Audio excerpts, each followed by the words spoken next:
amazing. It's a very proud moment. The fact that I was able to. ভারতীয় চলচ্চিত্র অভিনেত্রী এবং সঙ্গীত শিল্পী শ্রদ্ধা কাপুর ইন্ডাস্ট্রির শীর্ষ অভিনেত্রী হিসেবে পরিচিত। সিনেমা ছাড়াও অভিনেত্রী তার ব্যক্তিগত জীবন নিয়েও আলোচনায় থাকেন। তবে কয়েক মাস ধরেই বাতাসে উঠছে তার রোমাঞ্চের খবর।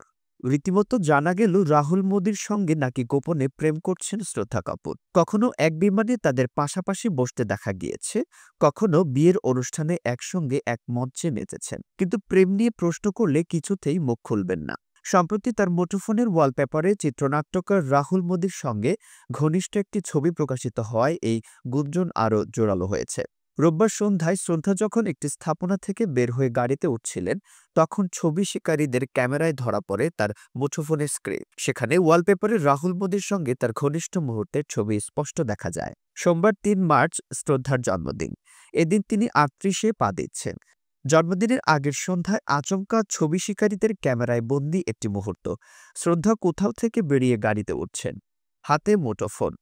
হাতের চাপে সেটি চালু হতেই দেখা গিয়েছে ওয়ালপেপার হিসেবে নায়িকা তার আর চর্চিত প্রেমিকের ঘনিষ্ঠ ছবি ব্যবহার করছেন। সেই ভিডিও সমাজ মাধ্যমে ছড়িয়ে পড়তে বেশি সময় নেয়নি। গত বছর থেকেই চিত্রনাট্যকার রাহুলের সঙ্গে শ্রদ্ধার সম্পর্কের গুঞ্জন শুরু হয়। একাধিক পার্টিতেও দেখা মিলেছে তাদের। তবে প্রকাশ্যে নিজেদের সম্পর্কের কথা স্বীকার করেননি কেউই। বলতে গেলে ডুবে ডুবেই জল খাচ্ছে এ তারকা জুটি। এদিকে ভক্ত অনুরাগীরাও অপেক্ষায় রয়েছে তাদের প্রেমের ঘোষণায়।